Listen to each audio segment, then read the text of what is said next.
So today I am here with Dr. Sandip Dhakecha, founder and CEO of the Cognikite consultancy, Canada. So sir, my first question would be tell me about this consultancy and yourself. So, as you mentioned, I am Dr. Sandip Dhakecha. Yes. I born in Rajkot, and till 2015 I was here in Saurashtra Rajkot region, and then in 2015 I migrated to Canada. In 2019 I founded this company in Canada, which is into different lines of business, and one of the line of business is consultancy, which is immigration consulting specifically, and we established our Rajkot office for that purpose only. Yes. So sir, you said that you are doing the consultancy for immigration in Canada only. So sir, why Canada? So the biggest reason is I'm in Canada, and Yes. this is a Canadian company, right? Okay. So if I start doing Australia, New Zealand or other part of the world, then there is no difference between us and our other friend who are doing immigration consulting. So the reason is we wanted to provide the credible and ethical information to our clients. And credibility can only build if somebody visits our company and says that they want to migrate to Canada, the biggest advantage we have is we are not only helping you here, but once you come there, we are going to provide you the post-landing services as well, because we are Canadian company and opening our branch in India. So we want to give that credibility to our clients, and that's why we are exclusively doing Canada only. So sir, what is the visa process and all that thing? That initially one have to go to Canada, then what is the process and? So as I mentioned that we are exclusively doing Canada, Yes. There are so many different visa categories in Canada.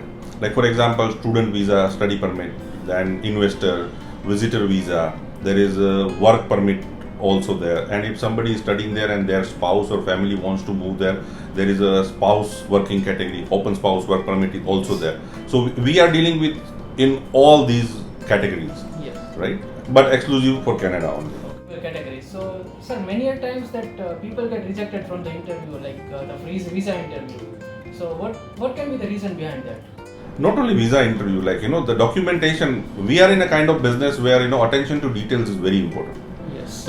Sometimes you fail to provide the evidence of your previous education or funding you have here, because the visa officer, when they evaluate your file, they might have so many questions in their mind, and if your documentation fail to answer those questions, you will get visa rejection. So that's why we are very particular about that. Our team of 15-20 people spread across the globe, they are very particular about putting up each and every detail, and that's why our visa rejection is very low. So sir, there is a thinking process behind that. Some persons that if you want to go and study abroad, then it is too much expensive. It is costly. It is not the case. It's first of all, it is an expense. It is an investment. Yes. Number one. Second, when you talk about investment, there is always return on investment, which mostly people call it ROI, right? Yes. If you compare the expenses, let's say somebody wants to pursue 2-year Master of Business Administration in Ivy League college in India, whatever expense is going there, our student ecosystem is not such where students are habituated of doing work while they are studying here. In case of Canada, you are investing, you are paying fees, Yes. but the student ecosystem is such where all the students are invariably working.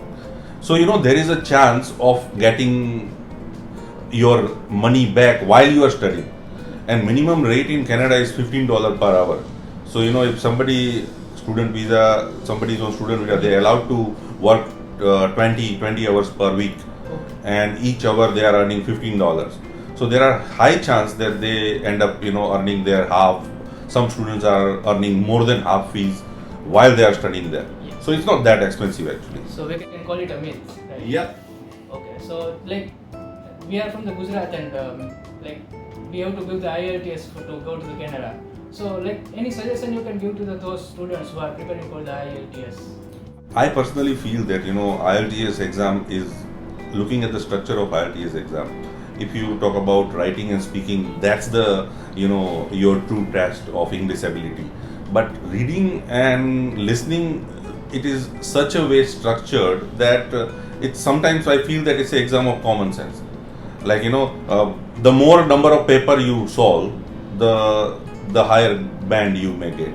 Apart from that, institutions like SIR, They have been teaching English since like more than 20 years. So we have that kind of expertise in our region where you can go and polish your English skills, and it's not a big deal to get 6.5, 7.5 bands in IELTS. So like many people want to stay in the Canada only, so they want PR for that, right? So how can they get PR? So we have different categories in PR. Like there is one express entry program where you will be able to get PR federally, which means you are free to stay in any part of Canada. Apart from that, there are a lot of different provincial programs out there, which is popularly known as PNPs, provincial nominee programs. So different provinces have different set of rules to provide permanent residency. So those programs are also very lucrative and available right now. Yes. So if somebody wants to get permanent residence in Canada, we are doing in all these categories as well.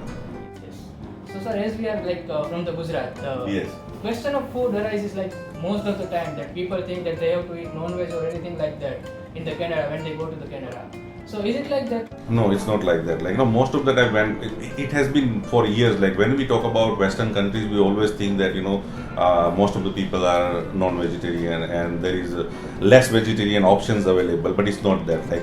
You are hearing it from the credible person, because I have been staying in Canada for since 2015, right? Yes. And I am a pure vegetarian. Oh. So the more number of Indians are going there, more number of vegetarians are going there, we have developed that ecosystem where specific Gujarati grocery stores are available, Indian grocery stores are.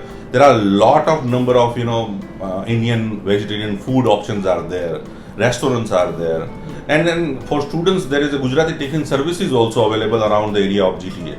So it's not that you are going to Canada and you have to deal with the non-vegetarian and you don't find vegetarian food. No, there are plenty of options available in Canada.